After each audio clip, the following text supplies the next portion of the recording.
परिश्रम का फल। एक गांव में दो दोस्त रहते थे। एक का नाम रोहन और दूसरे के नाम सुधीर था। दोनों में बहुत ही गहरी मित्रता थी। मोहन बहुत ही धार्मिक व्यक्ति था।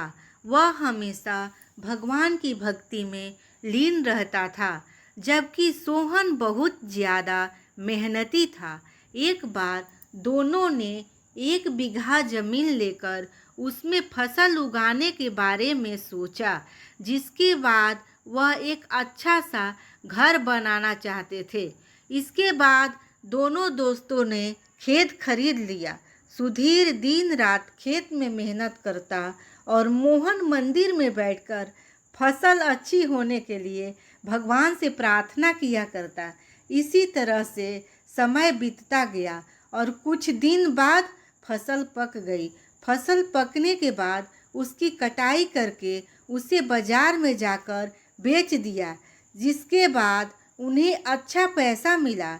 इस पर सुधीर ने कहा कि इसमें से मेरा ज़्यादा हिस्सा है, क्योंकि मैं दिन रात करके खेत को खाद पानी देकर फसल उगाई है। लेकिन यह बात सुनकर रोहन गुस्सा हो जाता है और कहने लगता है, धन की ज़्यादा हिस्सा मुझे मिलना चाहिए, क्योंकि मैंने अपने खेत में अच्छी फसल होने के लिए भगवान से प्रार्थना की है, और जब तक भगवान की मर्जी ना हो तब तक कोई भी कुछ नहीं कर सकता है। दोनों इसी बात को लेकर लड़ने लगे। अब यह बात गांव के मुखिया तक पहुंच गई। गांव के मुखिया ने सारी बात सुनने के बाद एक फैसला किया। मुखिया ने दोनों दोस्तों को चावलों की एक बोरी दी, जिसमें चावलों के बीच छोटे छोटे कंकड़ मिले हुए थे। मुखिया ने कहा, इस चावल की बोरी को घर ले जाओ। इसमें से सुबह तक चावल और कंकड़ अलग अलग करके लेकर आओ। फिर मैं सुबह फैसला करूँगा कि फसल का ज़्यादा धन किसको मिलना चाहिए। दोनों अपनी अपनी चावलों की बोरी को लेकर घर चले गए। सोहन अपने चावलों की बोरी खोलकर उसमें से कंकड़ अलग अलग करने में लगा।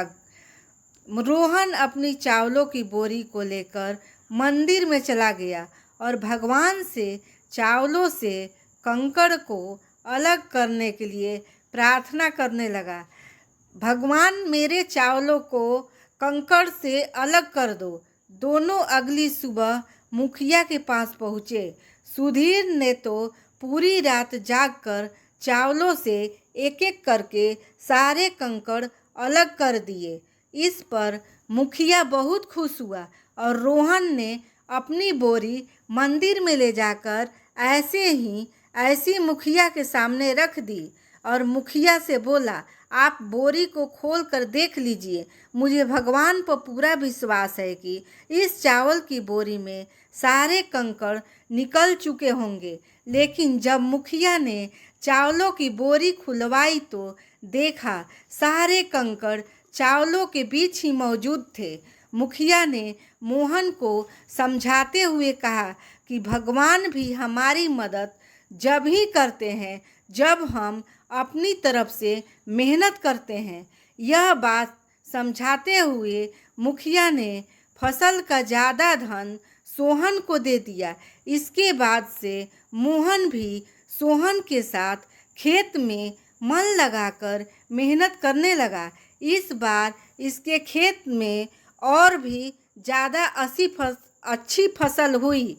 यह कहानी हमें यही सिखाती है कि हमें कभी भी पूरी तरह से भगवान के भरोसे पर नहीं बैठना चाहिए, क्योंकि भगवान भी हमारी सहायता तभी करते हैं जब हम अपनी तरफ से मेहनत करते हैं। ये कहानी कैसी लगी प्लीज़ कमेंट में ज़रूर बताइएगा और चैनल को सब्सक्राइब भी कर दें।